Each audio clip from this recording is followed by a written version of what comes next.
The Lion Inside by Rachel Bright, illustrated by Jim Field.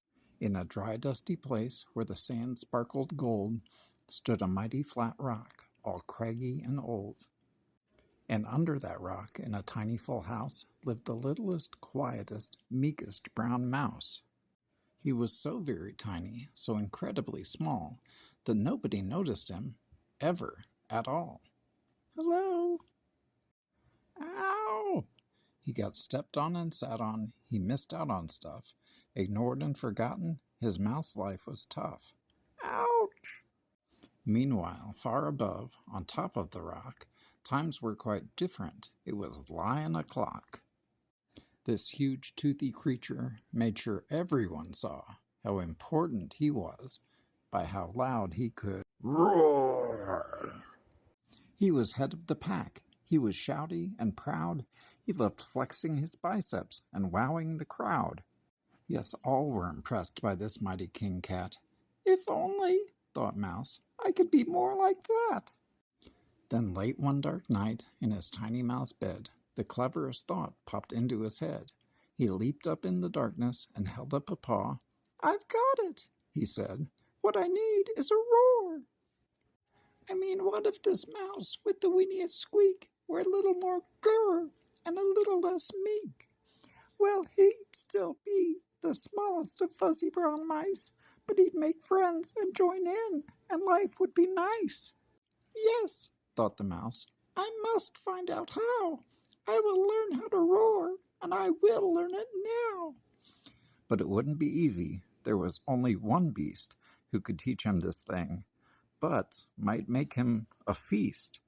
It was time to be strong, take a chance. After all, forever was such a long time to feel small.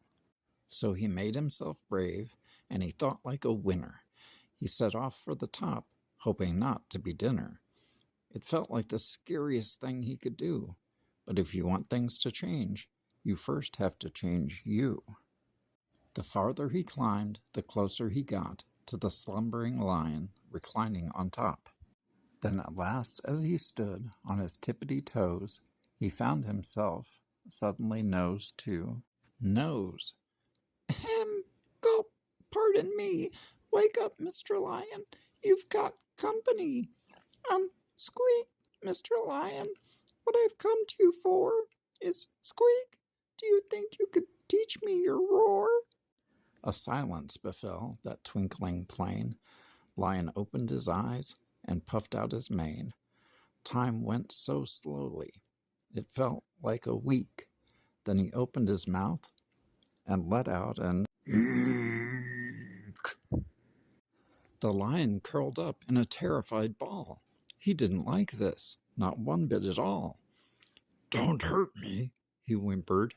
"Oh, try to be nice." Well, this mighty great lion was frightened of mice. "Don't worry," Mouse peeped. "I'm here as a friend. Let's hang out together, be pals to the end."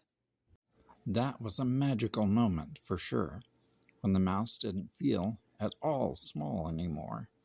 He had found his true voice and learned to speak out, and for that you don't need to roar or to shout. And from that day and always, the two were a pair. They both liked that rock better, now that rock was to share. The mouse, while still little, felt big in his head, and Lion, he still roared, but with laughter instead. Yes, that day they both learned that no matter your size, we all have a mouse and a lion inside. The end.